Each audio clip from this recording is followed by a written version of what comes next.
இப்போ நம்ம இந்த எலக்ட்ரோகெமிஸ்ட்ரியில பார்க்கக்கூடியது என்னன்னா, E0 செல்லுக்கும்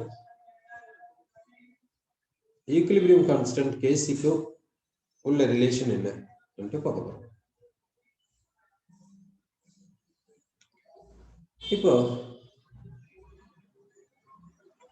ஏதாவது ஒரு செல் ரியாக்ஷன் எடுத்துக்கினே அந்த செல் ரியாக்ஷனுக்கு செல் பொட்டன்ஷியலை ஃபர்ஸ்ட் எழுதலாம். ஏதாவது ஒரு செல் ரியாக்ஷன் எடுத்துக்கலாம், அதுக்கு செல் பொட்டன்ஷியலை ஃபர்ஸ்ட் எழுத போறோம். இப்போ செல் பொட்டன்ஷியல் ஈக்குவல் டு என்ன சொல்லணும்னா, standard cell potential minus 0.059 by n. N is called number of moles of electrons. இந்த 0.059 எப்படி வந்துச்சுன்னா, T என்ற இடத்துல டெம்பரேச்சர் என்ற இடத்துல 298 கெல்வின் எடுத்துக்கணும் சப்ஸ்டிட்யூட் பண்ணதுனால இங்க வந்துச்சு. அதாவது இந்த இடம் என்னன்னா R capital R universal gas constant T by F into ln. அதுதான் இங்க எதால சிம்பிளிஃபை பண்ணும்போது தான் இப்படி வந்துச்சு. log இங்க என்ன எதுன்னா QC எது. எந்த ஒரு செல் ரியாக்ஷன் எடுத்துக்கினாலும் சரி, அதுக்கான செல் பொட்டன்ஷியலுக்கான எக்ஸ்பிரஷன் இது நர்ன்ஸ் ஈக்குவேஷன் என்று சொல்றோம். இப்போ இந்த QC என்றது என்னன்னா கான்சன்ட்ரேஷன் கோஷியன்ட். இப்போ நமக்கு என்ன வேணும்னாக்கா QCக்கு பதிலா KC வேணும். QC என்ற இடத்துல KC என்றதை சப்ஸ்டிட்யூட் பண்ணணும். சப்ஸ்டிட்யூட் பண்ணிட்டு இந்த E0 செல்லுக்கும் இந்த KCக்கும் உள்ள ரிலேஷன் என்னன்னு சொல்லணும். QC என்ற பிளேஸ்ல KC வேணும்னா சிஸ்டம் எப்படி கன்சிடர் பண்ணிக்கணும்னா ஈக்குலிபிரியத்துல கன்சிடர் பண்ணிக்கணும். சிஸ்டம் ஈக்குலிபிரியத்துல இருக்கும்போது QC என்ற இடத்துல KC வரும். சரி, இப்போ இந்த செல் பொட்டன்ஷியல் என்றதுக்கு கேப் விட்டுருக்கோம். என்ன செய்யணும்ட்டு நம்ம பார்க்கணும். செல் பொட்டன்ஷியல் என்ற இடத்துல என்ன எழுதணும்ன்றது நம்ம வெரிஃபை செக் பண்ணி பார்க்கணும். அடுத்து இந்த E0 செல் எழுதிக்கலாம். minus 0.059 by n. N is called number of moles of electrons involved. log QC என்ற இடத்துல KC எழுதுறோம். என்ன சிஸ்டம் வந்து ஈக்குலிபிரியத்துல எடுத்துக்கணும்னால. அப்படின்னா இப்ப கேல்வானிக் செல் ஈக்குலிபிரியத்துல இருக்குது. அதனால QC என்ற இடத்துல KC சப்ஸ்டிட்யூட் பண்ணிருக்கோம். இப்போ நமக்கு என்ன வேணும்னா இந்த E0 செல்லுக்கும் KCக்கான ரிலேஷன் வேணும். அதுக்கு முன்ன இந்த செல் பொட்டன்ஷியல் என்ன சப்ஸ்டிட்யூட் பண்றது. இந்த செல் பொட்டன்ஷியல் என்ற இடத்துல என்ன சப்ஸ்டிட்யூட் பண்ணலாம். இப்போ செல் பொட்டன்ஷியலை சப்ஸ்டிட்யூட் பண்ணிட்டா நமக்கு E0 செல்லுக்கும் KCக்கும் உள்ள ரிலேஷன் நமக்கு தெரியும். சரி, இப்ப சிஸ்டம் ஈக்குலிபிரியத்தில் இருக்கும்போது கேல்வானிக் செல் ஈக்குலிபிரியத்தில் இருக்கும்போது அந்த கேல்வானிக் செல்லுக்கு செல் பொட்டன்ஷியல் எவ்வளவு இருக்கும். சரி, இப்போ ஏதாவது ஒரு செல் எடுத்துக்கலாம், ஏதாவது ஒரு பேட்டரி எடுத்துக்கலாம். அந்த பேட்டரியில வந்து கெமிக்கல் ரியாக்ஷன் நடக்கிறதுனால கெமிக்கல் எனர்ஜி வந்து எலக்ட்ரிக்கல் எனர்ஜியா கன்வெர்ட் ஆகுது. அதனால அது கேல்வானிக் செல் என்று சொல்லுவோம். கெமிக்கல் ரியாக்ஷன் நடந்துனே போகும். எலக்ட்ரிக்கல் எனர்ஜியை யூஸ் பண்ண ஒரு பர்டிகுலர் ஸ்டேஜுக்கு முன்னாடி அது ஈக்குலிபிரியத்தை அட்டைன் பண்ணும். ஈக்குலிபிரியத்தை அட்டைன் பண்ண முன்னாடி அந்த செல்லை வந்து நம்ம என்னன்னு சொல்லுவோம்னா செல்லு வந்து டெட் ஆயிடுச்சு என்று சொல்லுவோம். செல்லு டெட் ஆயிடுச்சுன்னா என்ன அர்த்தம்? அதுல பொட்டன்ஷியல் டிஃபரன்ஸ் இல்லைன்னு அர்த்தம். அப்ப செல் பொட்டன்ஷியல் என்ன இருக்கும் யோசிச்சு பாருங்க. இதுக்கு மேல அந்த பேட்டரியை யூஸ் பண்ண முடியாது. ஏன்னா அதுல இருந்து நமக்கு எலக்ட்ரிக்கல் எனர்ஜி கிடைக்காது. அப்போ சிஸ்டம் ஈக்குலிபிரியத்தில் இருக்கும்போது கேல்வானிக் செல் ஈக்குலிபிரியத்தை அட்டைன் பண்ணிச்சுன்னா செல் பொட்டன்ஷியல் என்னவா இருக்கும் என்றதை நம்ம பார்க்கணும். சரி, இப்போ ஒரு எக்ஸாம்பிள் எடுத்துக்கலாம். ஜிங்க் மெட்டல் ராட ஜிங்க் மெட்டல் அயான் சொல்யூஷன்ல டிப் பண்ணிடலாம். இது வந்து ஜிங்க் எலக்ட்ரோட். அடுத்து இந்த வெசல்ல காப்பர் சல்பேட் சொல்யூஷன் எடுத்துக்கலாம். காப்பர் மெட்டல் ராடை டிப் பண்ணிடலாம்.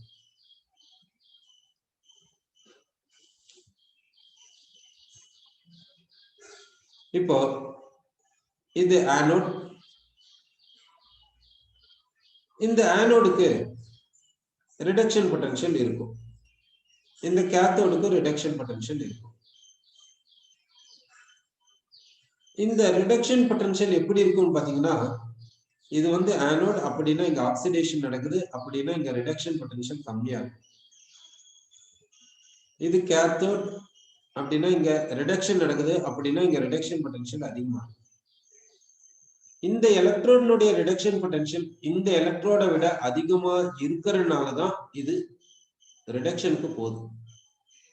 இந்த எலக்ட்ரோனுடைய ரிடக்ஷன் பொட்டன்ஷியல் இதை விட கம்மியா இருக்கிறதுனாலதான் இது ஆக்சிடேஷனுக்கு போகுது. சரி, இப்போ இந்த ரிடக்ஷன் பொட்டன்ஷியலுக்கான நர்ன்ஸ்ட் ஈக்குவேஷனை இதுக்கு பார்க்கலாம். இதுக்கு ரிடக்ஷன் பொட்டன்ஷியலுக்கான நர்ன்ஸ்ட் ஈக்குவேஷன். இப்போ ஜிங்க் எலக்ட்ரோடு வந்து ஆக்சிடேஷன் தான் நடக்கணும், ஆனா நமக்கு ரிடக்ஷன் ஆஃப் ரியாக்ஷன் வேணும். அதனால ரிடக்ஷன் ஆஃப் ரியாக்ஷன் எழுதிக்கிறோம். ரிடக்ஷன் பொட்டன்ஷியல் வேணும்ன்றதுக்காக ரிடக்ஷன் ஆஃப் ரியாக்ஷன் எழுதிக்கிறோம். இப்போ இங்க ரிடக்ஷன் பொட்டன்ஷியலை சொல்ல போறோம். ஜிங்க் அயான் பார் ஜிங்க், இது வந்து ரிடக்ஷன், அதனால இது reduction potential equal to standard reduction potential minus 0.059 by n. N is called number of moles of electrons into log 1 by concentration of zinc ion. இது வந்து ஜிங்க் எலக்ட்ரோடுக்கான ரிடக்ஷன் பொட்டன்ஷியலுக்கான Nernst equation. இப்போ copper electrode எடுத்துக்கலாம். Copper எலக்ட்ரோடுடைய reduction potential நம்ம சொல்லணும், அதனால reduction of reaction போல எழுதிக்கணும். அது இல்லாம கேத்தோட்ல ரிடக்ஷன் தான் நடக்குது. இப்போ நமக்கு ரிடக்ஷன் பொட்டன்ஷியலுக்கான எக்ஸ்பிரஷன் நர்ன்ஸ்ட் ஈக்குவேஷன் எழுத போறோம். இது வந்து பொட்டன்ஷியல் ரிடக்ஷன் பொட்டன்ஷியல்னா ரிடக்ஷன் மாதிரி எழுதுங்க. காப்பர் அயன் இன்டு காப்பர்னா ரிடக்ஷன், அதனால இது reduction potential equal to standard reduction potential minus 0.059 by n number of moles of electrons log 1 by concentration of copper ion. இப்படி எழுதிச்சு. இப்போ டைம் பாஸ் ஆயினே இருக்குது. இந்த கேல்வானிக் செல் ஒர்க் ஆக டைம் பாஸ் ஆயினே போகும். இங்க என்ன ஆகுனாக்கா, இது ஆனோடா இருக்கனால இந்த ஜிங்க் மெட்டல் ஆட்டம் ஜிங்க் அயானா கன்வெர்ட் ஆயினே போகும். அப்போ கான்சன்ட்ரேஷன் ஆஃப் ஜிங்க் அயான் அதிகமாயினே போகும். அப்போ இந்த ஆனோட்ல டைம் பாஸ் ஆக இந்த ஜிங்க் அயானுடைய கான்சன்ட்ரேஷன் அதிகமாயினே போகும். ஜிங்க் அயானுடைய கான்சன்ட்ரேஷன் அதிகமாயினே போச்சுன்னா இந்த ரிடக்ஷன் பொட்டன்ஷியல் அதிகமாயினே போகும். அப்போ as time passes, concentration of zinc ion increases, therefore reduction potential increases in the zinc electrode. சரி, இப்போ இந்த கேத்தோட்ல என்ன நடக்கும் டைம் பாஸ் ஆச்சுன்னா பார்க்கலாம். டைம் பாஸ் ஆக இங்க என்ன ஆகும்னாக்கா ரிடக்ஷன் நடந்துனே போகும். ரிடக்ஷன்னா இங்க இருக்கக்கூடிய காப்பர் அயான் காப்பரா மாறினே போகும். அப்போ இந்த காப்பர் அயன் காப்பரா கன்வெர்ட் ஆயினே போகுது. அப்போ இந்த காப்பர் அயன் கன்வெர்ட் ஆகுது என்னவா, காப்பரா கன்வெர்ட் ஆகி இந்த மெட்டல் ராடு மேல டெபாசிட் ஆயிடுது. அப்போ இந்த காப்பர் அயனுடைய கான்சன்ட்ரேஷன் என்ன ஆகுன்னு பாத்தீங்கன்னா டிக்ரீஸ் ஆயினே போகும். இங்க காப்பர் அயனுடைய கான்சன்ட்ரேஷன் என்ன ஆகுதுன்னா டிக்ரீஸ் ஆயினே போகுது. அதனால இந்த காப்பர் எலக்ட்ரானுடைய ரிடக்ஷன் பொட்டன்ஷியல் என்ன ஆகுதுன்னா டிக்ரீஸ் ஆயினே போகுது. சரி, இப்போ இந்த கேத்தோட்ல டைம் பாஸ் ஆக கான்சன்ட்ரேஷன் ஆஃப் காப்பர் அயன் என்ன ஆகுதுன்னா டிக்ரீஸ் ஆயினே போகுது. அதனால இந்த கேத்தோட்னுடைய ரிடக்ஷன் பொட்டன்ஷியல் என்ன ஆகுதுன்னா டிக்ரீஸ் ஆயினே போகுது. இனிஷியலா எப்படி இருந்தாங்க? இனிஷியலா பாத்தீங்கன்னா இந்த ஜிங்க் எலக்ட்ரோனுடைய ரிடக்ஷன் பொட்டன்ஷியல் கம்மியா இருந்துச்சு, காப்பர் எலக்ட்ரோனுடைய ரிடக்ஷன் பொட்டன்ஷியல் அதிகமா இருந்துச்சு. அதனால இது ஆனோடா இருந்துச்சு, இது கேத்தோடா இருந்துச்சு. இது ஆக்சிடேஷன் இங்க நடக்குது, இங்க ரிடக்ஷன் நடக்குது. இங்க ஆக்சிடேஷன் நடக்க கான்சன்ட்ரேஷன் ஆஃப் ஜிங்க் அயான் கூடினே போகுது. இதனுடைய ரிடக்ஷன் பொட்டன்ஷியல் கூடினே போகுது. அதே நேரத்துல இங்க ரிடக்ஷன் நடந்துனே இருக்குது, concentration of copper ion decrease ஆயினே போகுது. அதனால இந்த எலக்ட்ரோனுடைய ரிடக்ஷன் பொட்டன்ஷியல் டிக்ரீஸ் ஆயினே வருது. அப்படின்னா ஒரு பர்டிகுலர் டைம்ல இந்த ஜிங்க் எலக்ட்ரோனுடைய ரிடக்ஷன் பொட்டன்ஷியலும் காப்பர் எலக்ட்ரோனுடைய ரிடக்ஷன் பொட்டன்ஷியலும் என்னவா ஆகிறதுக்கு சான்சஸ் இருக்குது யோசிச்சு பாருங்க. அதாவது இனிஷியல்ல இது என்னன்னு சொன்னோம், இது கம்மியா இருக்குது, இந்த எலக்ட்ரோடுக்கு ரிடக்ஷன் பொட்டன்ஷியல் கம்மியா இருக்குதுன்னு சொன்னோம், இந்த எலக்ட்ரோடுக்கு ரிடக்ஷன் பொட்டன்ஷியல் அதிகமா இருக்குதுன்னு சொன்னோம். அதனால இங்க ஆக்சிடேஷன் நடக்க ஆரம்பிச்சிச்சு, இங்க ரிடக்ஷன் நடக்க ஆரம்பிச்சிச்சு. டைம் போக போக என்னாச்சுனாக்கா இங்க ஆக்சிடேஷன் நடந்துனே போறதுனால இங்க ஜிங்க் ஆக்சைடு ஜிங்க் அயானுடைய கான்சன்ட்ரேஷன் கூடினே போகுது. அதனால இந்த எலக்ட்ரானுடைய ரிடக்ஷன் பொட்டன்ஷியல் இன்க்ரீஸ் ஆயினே போகுது. இங்க என்ன ஆகுதுன்னா காப்பர் அயானுடைய கான்சன்ட்ரேஷன் டிக்ரீஸ் ஆயினே போகுது, ரிடக்ஷன் பொட்டன்ஷியல் டிக்ரீஸ் ஆயினே போகுது. அப்போ ஒரு பர்டிகுலர் ஸ்டேஜ்ல ஒரு பர்டிகுலர் டைம்ல இங்க ரெண்டு பேருடைய ரிடக்ஷன் பொட்டன்ஷியல் என்னவா மாறத்துக்கு சான்சஸ் இருக்குதுன்னு நினைக்கிறீங்க? இனிஷியலா எப்படி இருந்துச்சு? இது கம்மியா இருந்துச்சு, இது அதிகமா இருந்துச்சு. இப்படி இங்க ஆக்சிடேஷன் நடந்துருக்குது, இங்க ரிடக்ஷன் நடந்துருக்குது. அதனால இங்க ரிடக்ஷன் பொட்டன்ஷியல் இன்க்ரீஸ் ஆயினே போச்சு, இங்க ரிடக்ஷன் பொட்டன்ஷியல் டிக்ரீஸ் ஆயினே போச்சு. இந்த கேல்வானிக் செல் பாத்தீங்கன்னா ஒரு பர்டிகுலர் டைம் வரைக்கும் ஒர்க் ஆகும், அதுக்கு மேல இது ஒர்க் ஆகாது. இப்போ நீங்க கூட வால் கிளாக்கு பேட்டரி வாங்கிட்டு வந்து போடுறீங்க, செல் வாங்கிட்டு வந்து போடுறீங்க, கடையில இருந்து வாங்கிட்டு வந்து போடுறீங்க. போட்டீங்கன்னா என்ன ஆகும்? ஒரு ஒரு பர்டிகுலர் டேஸ் இருக்கும், அது ஒர்க் ஆகும். அப்புறமா என்ன ஆகுது? டைம் ஓடல அப்படின்னு செல் ஆயிடுச்சு, செல் எக்ஸாஸ்ட் ஆயிடுச்சு, அதனால செல்லை மாத்திருங்க, செல்லை மாத்திரமா இல்லையா? அதே மாதிரிதான் என்ன பண்ணுவீங்கன்னா இந்த கையில வாட்ச் கட்டுறோம்ல, அது கூட என்ன பண்றீங்கன்னா அந்த மெர்க்குரி செல்லை போடுவீங்க. கையில வாட்ச் கட்டும் போது அந்த மெர்க்குரி செல்லை போடுறீங்க. அந்த மெர்க்குரி செல்லுக்கு பாத்தீங்கன்னா ஃபர்ஸ்ட்ல வாங்கிட்டு வரும்போது போடுறீங்க, ஒர்க் ஆயினே இருக்கும். அப்புறம் நாள் போக போக போக என்ன ஆகுதுனாக்கா நாள் போயினே இருக்கும், அது பாத்தீங்கன்னா ஒர்க் ஆயினே இருக்கும். கொஞ்ச நாள் பொறுத்து பாத்தீங்கன்னாக்கா வாட்ச் வந்து நின்றுடும். வாட்ச் வந்து நின்றுதுன்னா என்ன அர்த்தம்? செல் வந்து ஃபங்க்ஷன் ஆகல அப்படின்னா செல்லை மாத்தணும்ட்டு அந்த மெர்க்குரி செல்லு, மெர்க்குரி பட்டன் செல்லுன்னு போடுவாங்க. அதுக்கு அந்த பட்டன் செல்லை மாத்திடும். அது போல எந்த ஒரு செல் எடுத்துக்கினாலும் அது என்ன பண்ணும்? புதுசுல ஒர்க் ஆகும், அப்போ ஒர்க் ஆகினே போகும். அப்புறமா என்ன ஆகும்? அது ஈக்குலிபிரியத்தை அட்டைன் பண்ணிச்சுன்னா அதுக்கு மேல ஒர்க் ஆகும், அப்படிதானே? அது போல இந்த சிஸ்டம் என்ன ஆகுதுன்னா ஒர்க் ஆகினே வருது. இந்த ரிடக்ஷன் பொட்டன்ஷியல் என்ன ஆகுதுன்னா இன்க்ரீஸ் ஆகினே போகுது, இந்த ரிடக்ஷன் பொட்டன்ஷியல் என்ன ஆகுதுன்னா டிக்ரீஸ் ஆகினே போகுது. ஒரு ஸ்டேஜ்ல என்ன ஆகும்னு நீங்க சொன்னீங்கன்னா நீங்க என்ன சொல்லிருக்கீங்கன்னா தே பிகம் ஈக்குவல் என்று சொல்லியிருக்கீங்க. அப்படின்னா இந்த ஜிங்க் எலக்ட்ரானுடைய ரிடக்ஷன் பொட்டன்ஷியலும் காப்பர் எலக்ட்ரானுடைய ரிடக்ஷன் பொட்டன்ஷியலும் ஒரு ஸ்டேஜ்ல ஈக்குவல் ஆயிடுச்சு. ஈக்குவல் போது இப்போ இது it is no longer oxide anode, it is no longer reduction cathode. அப்படின்னா இது ஆனோடா இருக்காது, இது கேத்தோடா இருக்காது, இங்க ஆக்சிடேஷன் நடக்காது, இங்க ரிடக்ஷன் நடக்காது. ஏன்னா இங்க ரெண்டு பேருக்கும் ரிடக்ஷன் பொட்டன்ஷியல் ஈக்குவல். ரெண்டு பேருக்கு ரிடக்ஷன் பொட்டன்ஷியல் ஈக்குவல்னாக்கா it is not anode, it is not cathode.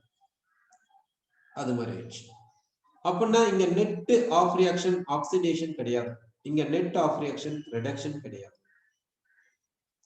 அப்படின்னா சிஸ்டம் எதுல இருக்குதுன்னா ஈக்குலிபிரியத்துல இருக்குது. ஈக்குலிபிரியம்னா என்ன அர்த்தம்? Rate of forward rate of backward ஈக்குவலா இருக்கு. அப்படின்னா சிஸ்டம் டெட் ஆயிடுச்சுன்னு அர்த்தம்.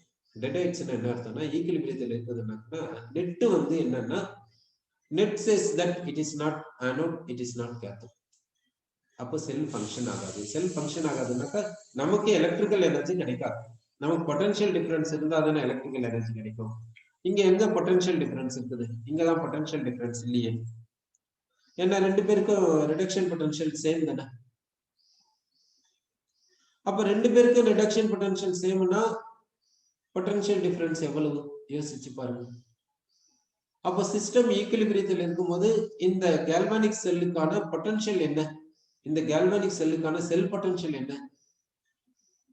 ஏன் ஈக்குலிபிரியத்தில் இருக்கும்போது செல் வந்து ஃபங்க்ஷன் ஆகாது, நமக்கு எலக்ட்ரிக்கல் எனர்ஜி கிடைக்காது நம்ம சொல்றோம்? பாத்தீங்கன்னா சிஸ்டம் ஈக்குலிபிரியத்தை அட்டைன் பண்ணிச்சுன்னா செல் பொட்டன்ஷியல் எவ்வளவுனாக்கா 0 வோல்ட் என்று சொல்லுங்க. So that at equilibrium cell potential எவ்வளவுன்னு பாத்தீங்கன்னா 0. ஈக்குலிபிரியத்துல செல் பொட்டன்ஷியல் எவ்வளவுன்னு பாத்தீங்கன்னா 0 வோல்ட். அப்போ சிஸ்டம் வந்து ஈக்குலிபிரியத்துக்கு வந்துச்சுன்னா செல் பொட்டன்ஷியல் 0 வோல்ட்டா இருக்கும். ஏன்னா இதனுடைய ரிடக்ஷன் பொட்டன்ஷியல் ஈக்குவல். அப்போ what is the difference in reduction potential? 0. அதனால செல் பொட்டன்ஷியல் வந்து 0. இப்போ சிஸ்டம் ஈக்குலிபிரியத்தில் எடுத்துக்கிட்டீங்கன்னா செல் பொட்டன்ஷியல் 0. இங்க E0 செல் இருக்குது -0.059/n log கேஸ். இப்போ இந்த E0 செல்லுக்கும் கேசிக்கும் உள்ள ரிலேஷனை சொல்ல முடியுமா? E0 செல்லுக்கும் கேசிக்கும் உள்ள ரிலேஷனை சொல்ல முடியுமா என்று யோசிச்சு பாருங்க. ஓகேங்களா? சரி, அப்போ நம்ம இங்க என்ன கன்க்ளூஷன் பண்ணனா at equilibrium sell potential is 0 என்று நம்ம சொல்லிருக்கோம். சரி, இப்போ E0 செல்லுக்கும் கேசிக்கும் உள்ள ரிலேஷனை நம்ம சொல்ல போறோம். So E0 cell equal to 0.059/n log Kc. இப்படி சொல்றோம். E0 cell equal to என்ன சொல்றோம்னா 0.059/n log Kc. அது போல நம்ம சொல்றோம். ஓகேங்களா? சரி, அப்போ E0 செல்லுக்கும் கேசிக்கும் உள்ள ரிலேஷன் இதுதான். இது எப்பன்னா அட் ஈக்குலிபிரியத்துல செல் பொட்டன்ஷியல் எவ்வளவுன்னா 0. இப்போ டெல்டா ஜிக்கும் செல் பொட்டன்ஷியலுக்கும் உள்ள ரிலேஷன் என்னன்னு பார்க்க போறோம். டெல்டா ஜிக்கும் செல் பொட்டன்ஷியலுக்கும் உள்ள ரிலேஷன். டெல்டா ஜிக்கும் செல் பொட்டன்ஷியலுக்கு என்ன ரிலேஷன் நம்ம பார்க்க போறோம். சரி, இப்போ ஏதாவது ஒரு செல் ரியாக்ஷன் எடுத்துக்கலாம். அந்த செல் ரியாக்ஷனுக்கு டெல்டா ஜி என்னன்னு பார்க்கலாம் ஃபர்ஸ்ட். சரி, இப்போ நான் ஒரு செல் ரியாக்ஷன் எடுத்துக்கிறேன். என்ன செல் ரியாக்ஷன் எடுத்துக்கிறேன்னு பாருங்க. இங்க ஆனோட் என்னன்னு பாத்தீங்கன்னா silver electrode, silver metal rod எடுத்துக்கிறேன். எலக்ட்ரோலைட் வந்து சில்வர் நைட்ரேட் சொல்யூஷன் எடுத்துக்கிறேன். அப்படின்னா Ag+ solution, Ag+ aqueous. Anode என்னன்னா சில்வர் எலக்ட்ரோட், சில்வர் மெட்டல் ராட சில்வர் நைட்ரேட் சொல்யூஷன்ல டிப் பண்ணிருக்கேன். அப்படின்னா இங்க ஆக்சிடேஷன் நடந்துச்சுன்னா இந்த சில்வர் மெட்டல் Ag+ மாறுது, சொல்யூஷனுக்கு போயிடுச்சு, ஆக்சிடேஷன் எழுதியாச்சு. இப்போ கேத்தோட் கம்பார்ட்மெண்ட்டுக்கு போறோம். கேத்தோட் என்னன்னா metal insoluble salt, anion oxide. சரி, இங்க இன்சாலுபிள் சால்ட் என்னன்னு பாத்தீங்கன்னா AgCl, இன்சாலுபிள் சால்ட் AgCl. இந்த AgCl ல Agக்கு +1 ஆக்சிடேஷன் நம்பர். இந்த Ag+1 என்ன பண்ணுதுன்னா எலக்ட்ரானை வாங்கிக்கின்னு சில்வரா மாறிக்குது. இந்த Cl- சொல்யூஷனுக்கு போகுது. இது வந்து என்னன்னா metal insoluble salt, anion oxide. Metal வந்து silver, metal insoluble salt AgCl, anion வந்து Cl-. சரி, இது போல 2 எலக்ட்ரோட்ஸ் எடுத்துக்கணும்.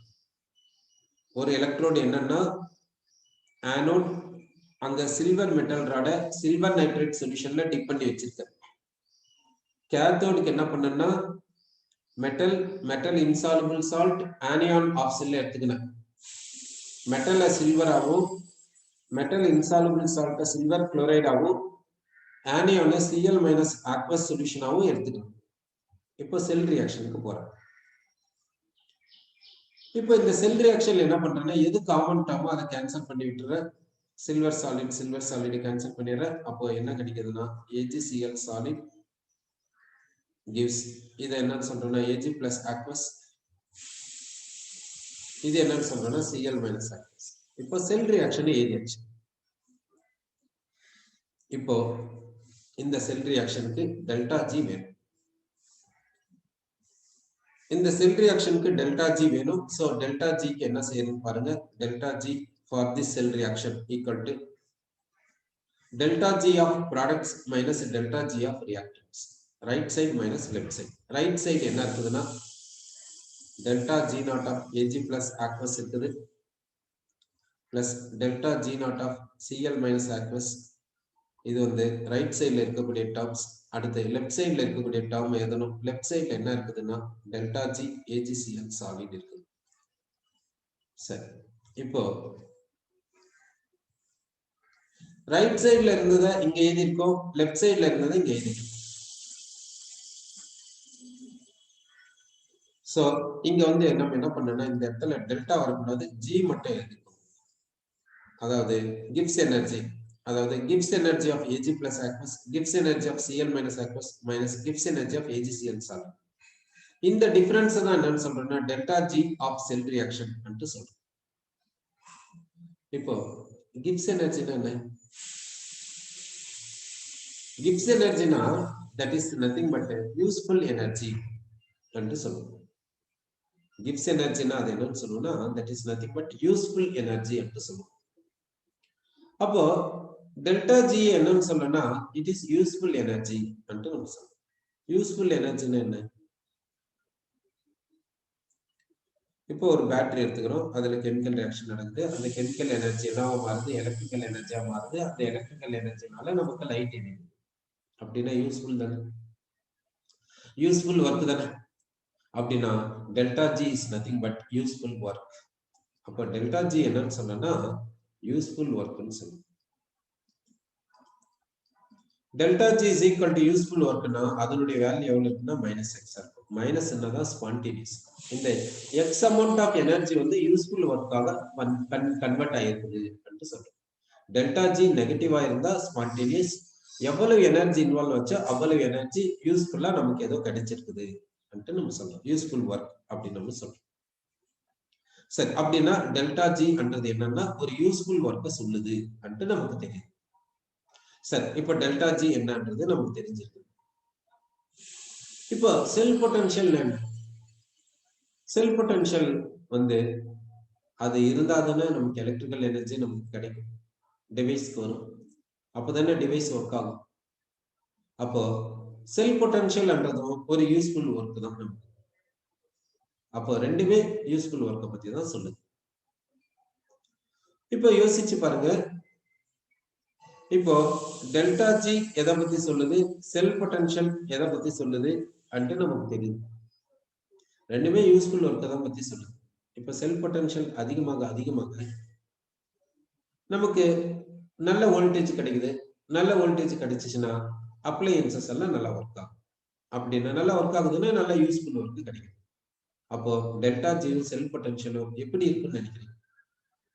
டைரக்ட்லி ப்ரொபோர்ஷனலா இருக்குமா, இல்ல இன்வெர்ஸ்லி ப்ரொபோர்ஷனலா இருக்குமா, இல்ல எப்படி இருக்கும் அது யோசிச்சு பாருங்க.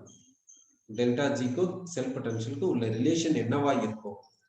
டைரக்ட்லி ப்ரொபோர்ஷனலா இருக்குமா இல்ல இன்வெர்ஸ்லி ப்ரொபோர்ஷனலா இருக்குமான்றது யோசிச்சு பாருங்க. ஏன்னா செல் பொட்டன்ஷியல் அதிகமாச்சுன்னா பொட்டன்ஷியல் டிஃபரன்ஸ் அதிகமாகுது, அதனால நமக்கு யூஸ்ஃபுல் ஒர்க் அதிகமா கிடைக்குது. சோ இதுல இருந்து என்ன சொல்லணும்னா delta G is directly proportional to sell potential என்று சொல்றோம். இப்போ நம்ம ப்ரொபோர்ஷனாலிட்டி கான்ஸ்டன்ட் இங்க கொடுக்கணும். சரி, இங்க ப்ரொபோர்ஷனாலிட்டி கான்ஸ்டன்ட் என்ன? இப்போ ப்ரொபோர்ஷனாலிட்டி கான்ஸ்டன்ட் இங்க கொடுக்கணும். சரி, அது என்னன்னு பார்க்கலாம். டெல்டா ஜி நம்ம என்னன்னு சொன்னோம்னா யூஸ்ஃபுல் ஒர்க்னு சொன்னோம். யூஸ்ஃபுல் ஒர்க்னு சொன்னோம். யூஸ்ஃபுல் ஒர்க்னா என்ன? எவ்வளவு குவான்டிட்டி ஆஃப் எலக்ட்ரிசிட்டி நமக்கு கிடைச்சிச்சு, எவ்வளவு குவான்டிட்டி ஆஃப் எலக்ட்ரிசிட்டி நமக்கு கிடைச்சிச்சு, அதை வச்சுதான் நம்ம யூஸ்ஃபுல் ஒர்க்னு சொல்லுவோம். இப்போ எவ்வளவு நேரம் ஃபேன் சுத்திச்சு அதுதானே யூஸ்ஃபுல் ஒர்க்கிங்க. எவ்வளவு நேரம் எலக்ட்ரிக்கல் அப்ளையன்சஸ் ஒர்க் ஆச்சு அதுதானே யூஸ்ஃபுல் ஒர்க். அப்படின்னா எவ்வளவு குவான்டிட்டி ஆஃப் எலக்ட்ரிசிட்டி நம்ம யூஸ் பண்ணோம் அப்படிதான். சரி, குவான்டிட்டி ஆஃப் எலக்ட்ரிசிட்டி எப்படி நம்ம சொல்றோம்? குவான்டிட்டி ஆஃப் எலக்ட்ரிசிட்டி நம்ம எப்படி சொல்றதுன்னு பார்க்கலாம். இப்போ நான் ஒரு எலக்ட்ரான் எடுத்துக்கிறேன். ஒரு எலக்ட்ரானுடைய சார்ஜ் எவ்வளவுன்னா 1.602 into 10⁻⁻19 கூலும்.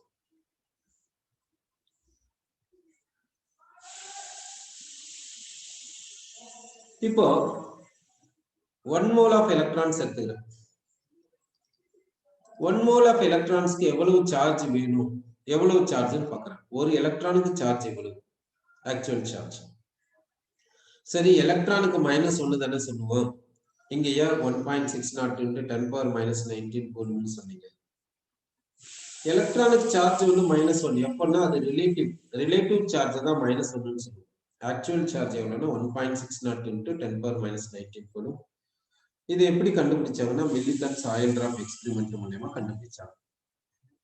இப்போ 1 mole ஆஃப் எலக்ட்ரான்ஸ் எடுத்துக்கலாம். 1 mole ஆஃப் எலக்ட்ரான்ஸ் சார்ஜ் வேணும். அப்ப என்ன செய்யலாம்? It is charge of 1 electron. இத 1 mole of electrons ஆல மல்டிப்ளை பண்ணுங்க. 1 mole of electrons எவ்வளவுன்னா இவ்வளவு எலக்ட்ரான்ஸ். எவ்வளவு எலக்ட்ரான்ஸ் இருக்கும் ஒரு மோல். சோ இத சிம்பிளிஃபை பண்ணா நமக்கு எவ்வளவு வருதுன்னா 96,500 coulomb per mole. Per mole of electrons. இதுதான் என்னன்னு சொல்லுவோம்னா 1 Faraday அப்படி சொல்லுவோம். 1 Faraday. 1 Faradayனா charge of 1 mole of electrons. அதுதான் 1 Faraday என்று சொல்லுவோம். இப்போ எலக்ட்ரிக்கல் அப்ளையன்சஸ் ஒர்க் பண்ணும்போது அங்க எத்தனை Faraday யூஸ் ஆச்சு நமக்கு தெரியாது. அதனால n moles of electrons எடுத்துக்கலாம். n moles of electrons எடுத்துக்கிட்டீங்கன்னா அதுக்கு எவ்வளவு குவாண்டிட்டி ஆஃப் எலக்ட்ரிசிட்டி யூஸ் பண்ணிருக்கோம், எவ்வளவு குவாண்டிட்டி ஆஃப் சார்ஜை யூஸ் பண்ணிருக்கோம்னு பாத்தீங்கன்னா n moles of electrons Faraday ஆல மல்டிப்ளை பண்ணுங்க. Faraday என்றது charge of 1 mole of electrons. இந்த n ஆல மல்டிப்ளை பண்ணீங்கன்னா இதனுடைய மீனிங் என்ன என்று பார்க்கலாம். இப்போ F னா Faraday, Faradayக்கு மீனிங் என்னன்னா charge of 1 mole of electrons. Charge of 1 mole of electrons. n என்றது number of moles. Number of மோல்ஸை F ஓட மல்டிப்ளை பண்ணீங்கன்னா இதனுடைய மீனிங் என்னன்னா charge of n moles of electrons. n moles of electrons இப்படி சொல்லுங்க. இப்போ NF என்றது charge of n moles of electrons அப்படின்னா இதுக்கு யூனிட் என்ன? கூலும். ஓகே, இப்போ இதுக்கு யூனிட் என்னன்னு தெரிஞ்சிச்சு. இப்போ NF க்கு யூனிட் என்னன்னா கூலும். இது என்ன பண்றேன்னா செல் பொட்டன்ஷியல் ஆல மல்டிப்ளை பண்றேன். செல் பொட்டன்ஷியல் யூனிட் வந்து வோல்ட். இப்போ இந்த coulomb into volt is equal to என்னன்னா joule. That is called useful work. Useful work. இந்த யூஸ்ஃபுல் ஒர்க்கை தான் என்னன்னு சொல்றேன்னா டெல்டா ஜி என்று சொல்றேன். இப்போ இந்த செல் பொட்டன்ஷியலுக்கான சைன் என்னன்னா பாசிட்டிவ் சைன். பொட்டன்ஷியல் டிஃபரன்ஸ் வந்து பாசிட்டிவா தான் இருக்கும். பொட்டன்ஷியல் டிஃபரன்ஸ் பாசிட்டிவ்னா நமக்கு எலக்ட்ரிக்கல் எனர்ஜி கிடைக்குதுன்னு அர்த்தம். பொட்டன்ஷியல் டிஃபரன்ஸ் ஜீரோன்னா சிஸ்டம் ஈக்குலிபிரியத்தில் இருக்குது, நமக்கு எலக்ட்ரிக்கல் எனர்ஜி கிடைக்கலன்னு அர்த்தம். பொட்டன்ஷியல் டிஃபரன்ஸ் நெகட்டிவ்னா அதுக்கு மீனிங் இல்லை. மீனிங் இல்லைன்னா நமக்கு எலக்ட்ரிக்கல் எனர்ஜி கிடைக்காது, ரிவர்ஸ்ல போயிடுச்சு. அதனால நமக்கு யூஸ்ஃபுல் ஒர்க் வேணும்னா, ஃபேன் ஒர்க் ஆகணும்னா, ஃபேன் சுத்தணும்னா நமக்கு செல் பொட்டன்ஷியல் பாசிட்டிவா தான் இருக்கணும். சரி, அப்படின்னா இது பாசிட்டிவ் டேர்ம். என்னன்றது number of moles of electrons, அது பாசிட்டிவ் டேர்ம். F என்றது Faraday. Faraday என்றது 1 mole ஆஃப் எலக்ட்ரான்ஸ் சார்ஜை தான் சொல்லுது. அப்ப அதுவும் ஒரு பாசிட்டிவ் டேர்ம் தான். அது ஒரு மேக்னிடியூட் அவ்வளவுதான். அப்ப எல்லாமே பாசிட்டிவ் டேர்ம் தான் இருக்குது. ஆனா டெல்டா ஜி எப்படி இருக்கணும்? டெல்டா ஜி நெகட்டிவா இருந்தாதான் ஸ்பான்டேனியஸ் ஒர்க், யூஸ்ஃபுல் ஒர்க் என்று சொல்லுவோம். அதனால நெகட்டிவ் சைனை இன்ட்ரோடியூஸ் பண்ணிக்கலாம். Therefore, we can say delta G is equal to minus NF cell potential. அப்ப delta G க்கும் cell potential க்கும் உள்ள ரிலேஷன் என்னன்னு பாத்தீங்கன்னா delta G equal to minus NF cell potential என்று சொல்றோம். இங்க delta G னா change in Gibbs energy, N னா number of moles of electrons, F னா Faraday. இது வந்து cell potential அப்படி சொல்றோம். இதனுடைய யூனிட் என்னன்னா மோல்ஸ், இதனுடைய யூனிட் என்னன்னா கூலும் பர் மோல், இதனுடைய யூனிட் என்னன்னா வோல்ட். அப்போ என்ன யூனிட் இது கிடைக்கும்னா ஜூல் கிடைக்கும். இப்போ செல் பொட்டன்ஷியல் நான் ஸ்டாண்டர்ட் செல் பொட்டன்ஷியல் எடுத்துக்கிறேன். Faraday அப்படி எடுத்துக்கணும், நம்பர் ஆஃப் மோல்ஸ் எழுதிட்டேன். இப்போ டெல்டா ஜி நாட்னு எழுதிக்கலாமா? எழுதிக்கலாம். Cell potential standard cell potential எழுதிட்டோம், Faraday எழுதிட்டோம், என்னன்றது number of moles of electrons. Delta G எப்படி எழுதுறேன்னா டெல்டா ஜி நாட் அது போல எழுதிட்டோம்.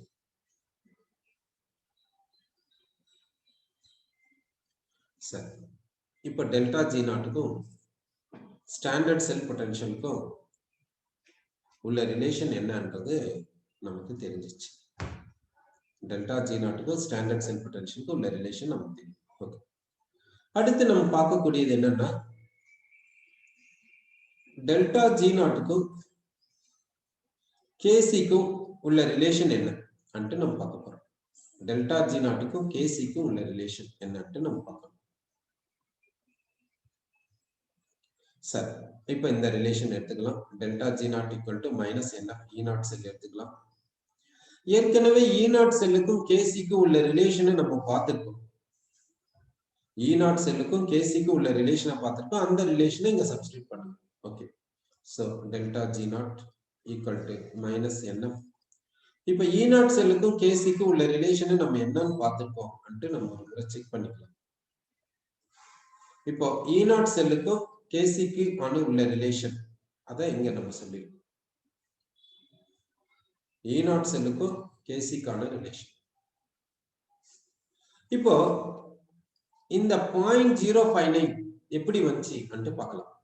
அது எப்படி வந்துச்சுன்னா R universal gas constant, T temperature by F. இந்த லாக வந்து எப்படி எழுதிக்கணும்னா ln எழுதிக்கணும்.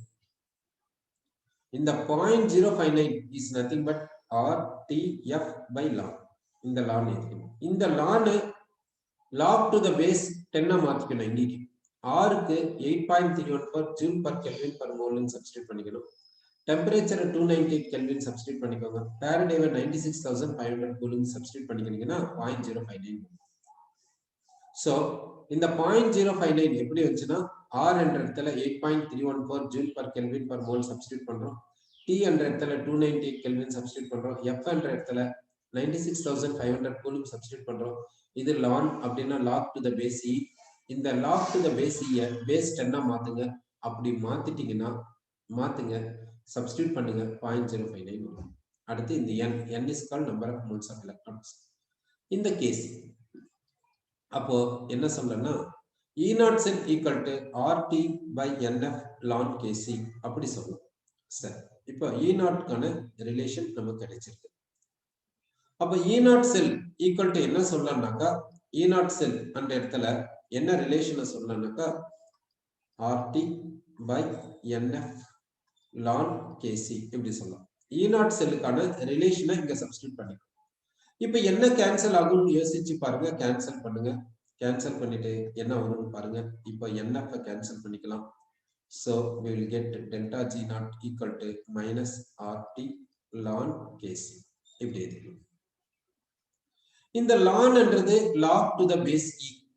அத log to the base 10 மாத்தணும்னா என்ன செய்யணும் என்று யோசிச்சு பார்க்கலாம். இப்போ இது log to the base e, இத log to the base 10 மாத்திடுங்க. அப்படி மாத்தணும்னா என்ன செய்யணும்னா என்ன இன்க்ளூட் பண்ணோம், எதால மல்டிப்ளை பண்ணிக்கணும்னு பாருங்க. அது என்னன்னா 2.303. அப்போ டெல்டா ஜி நாட்டுக்கும் கேசிக்கும் உள்ள ரிலேஷன் என்னன்னா delta G not equal to minus 2.303 RT log KC. இங்க வந்து பேஸ் வந்து 10. இப்படி லான் எழுதிக்கிட்டீங்கன்னா இது நேச்சுரல் ஆகட்டும், இதுக்கு பேஸ் வந்து என்னன்னா E. இப்போ டெல்டா ஜி நாட்டுக்கும் கேசிக்கும் உள்ள ரிலேஷனை நம்ம பார்த்துருக்கோம். சரி, இப்போ நம்ம என்ன பார்க்க போறோம்னா ஒரு 2 எலக்ட்ரோட் பொட்டன்ஷியல்ஸ் கொடுத்திருக்காங்க. அதுல இருந்து இன்னொரு எலக்ட்ரோட் பொட்டன்ஷியலை எப்படி கண்டுபிடிக்கிறது என்றத நம்ம பார்க்க போறோம். இப்போ ஒரு எலக்ட்ரோட் பொட்டன்ஷியல் எப்படி கொடுத்திருக்காங்கன்னாக்கா ஒரு எலக்ட்ரோட் பொட்டன்ஷியல் என்னன்னா Cu2+ பார் Cu+. Cu இப்படி எடுத்துக்கலாம். Cu2+ aqueous பார் Cu. இந்த எலக்ட்ரோட் பொட்டன்ஷியல் கொடுத்திருக்காங்க. அடுத்து இந்த எலக்ட்ரோட் பொட்டன்ஷியல் கொடுத்திருக்காங்க. இந்த எலக்ட்ரோட் பொட்டன்ஷியல் கொடுத்திருக்காங்க. இப்போ இந்த எலக்ட்ரோட் பொட்டன்ஷியல் கேக்குறாங்க. எப்படி கண்டுபிடிக்கிறது?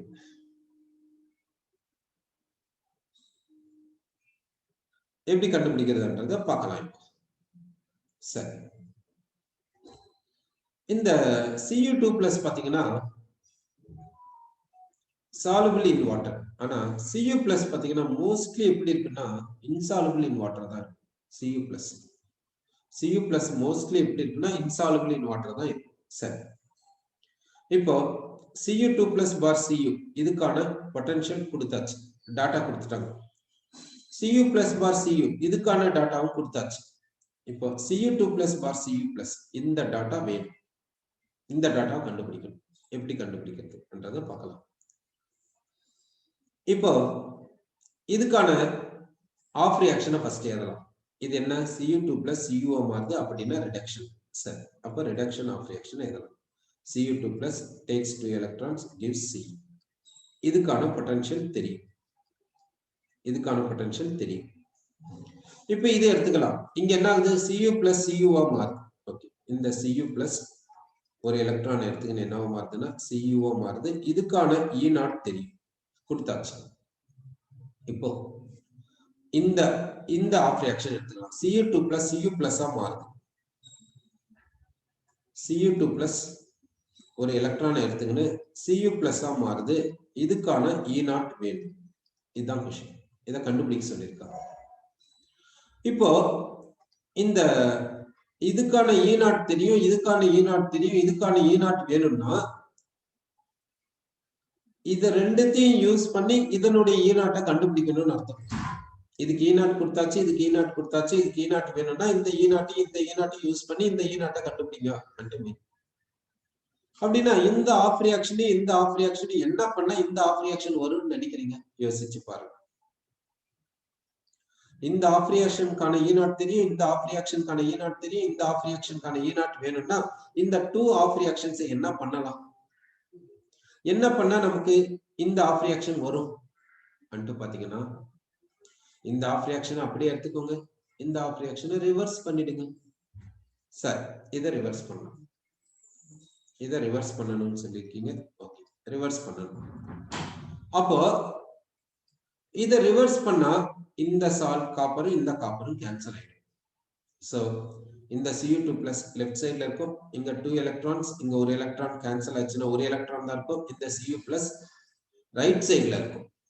ஏன்னா இது ரிவர்ஸ் பண்ணிருக்கும்ல, இதை ரிவர்ஸ் பண்ணீங்கன்னா இந்த Cu plus ரைட் சைடுக்கு போயிடும்ல, இந்த Cu லெஃப்ட் சைடுக்கு வந்துடும்ல, இந்த Cu இந்த Cu கேன்சல் ஆயிடுது. இது வந்து ரைட் சைடுக்கு போயிடுச்சு, அதனால ரைட் சைடுல எழுதியாச்சு. ஓகே, E0 கிடைச்சாச்சு. இப்ப சொல்லுங்க, இதுக்கு E0 வேணும், என்ன செய்யணும்? இதை வந்து E1 நாட்னு வச்சுக்கலாம், இதை E2 நாட்னு வச்சுக்கலாம். இப்போ இந்த E0 வேணும்னா என்ன செய்யணும்? என்ன பண்ணா நமக்கு கிடைக்கும்?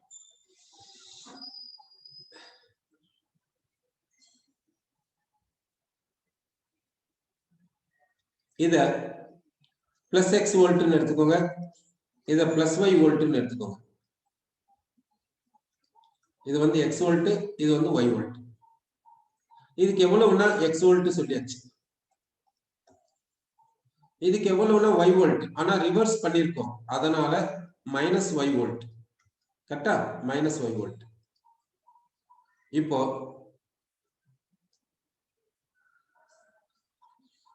இதுக்கான E0 வேணும் in terms of x and ஒய்ல சொல்லுங்க. இப்போ இதுக்கான E0 எவ்வளவுனா எக்ஸ் வோல்ட், இதுக்கான E0 வந்து ஒய் வோல்ட். இப்போ இதுக்கான E0 சப்ஸ்டிட்யூட் பண்ணிட்டு எக்ஸ் வோல்ட் சப்ஸ்டிட்யூட் பண்ணிட்டோம். இதுக்கான E0 எவ்வளவுனா மைனஸ் ஒய், ஏன்னா இதை ரிவர்ஸ் பண்ணதுனால தான் நமக்கு வந்துச்சு, அதனால மைனஸ் ஒய். இப்போ இந்த E0 என்ன நினைக்கிறீங்க? இந்த E0 சரி, இந்த E0 சொல்றதுக்கு முன்ன ஃபர்ஸ்ட் இந்த E0ன்றது இன்டென்சிவ் ப்ராப்பர்ட்டியா இல்ல எக்ஸ்டென்சிவ் ப்ராப்பர்ட்டியான்னு நம்ம பார்க்கலாம். இப்ப என்ன செய்யறோம்னா, இந்த வாட்ச் கட்டுவோம்ல, கையில வாட்ச் கட்டுவோம், அதுக்கு வந்து இந்த பட்டன் செல்லு போடுவோம். அந்த கிளாக் அந்த வாட்ச்ல வந்து பட்டன் செல்லு போடுவோம்.